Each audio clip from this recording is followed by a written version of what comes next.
কাছে কিছু অভিযোগ করলো এখানে দীর্ঘদিন তারা থাকার জায়গা নেই, কি বার্তা দিলে আর কি বলবো?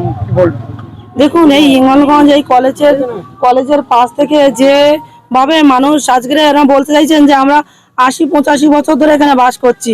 আমাদের এই দিদিভাই একটু আগে বলছিল যে আমার শ্বশুর মশাইয়ের বাবা মারাও এখানে বাস করে গেছেন, তারপরেও তাদের আজকে উদ্ঘাত করে দিল এবং কি তাদের নামে মিথ্যে কেসও দিয়েছেন এখান থেকে যাতে তুলে দিতে পারেন। ৩৫ বছর ধরে বাম কিছু করলেন না, আর আজকের ১৫ বছর ধরে তৃণমূল সরকারও কিছু করলেন না। একজন মহিলা মুখ্যমন্ত্রী হয়েও মহিলাদের জন্য কিছু ভাবলেন না। এখানে দুবেলায় অ্যাক্সিডেন্ট হচ্ছে, ছোট ছোট বাচ্চা নিয়ে কতটা এখানে একদম ইয়েতে থাকে, বিপদের মধ্যে থাকে এনারা।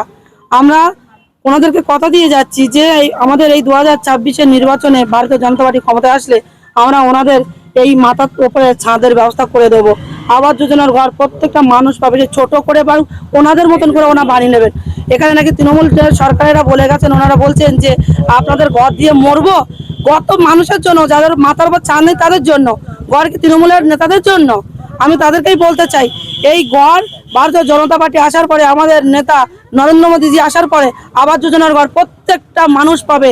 এই কলেজের সামনে যে কটা মানুষের ঘর নেই, ৩৫টা ঘর নেই, দেখুন এইরকম ঘর আশা করি যে এই পশ্চিমবঙ্গে কোথাও নেই।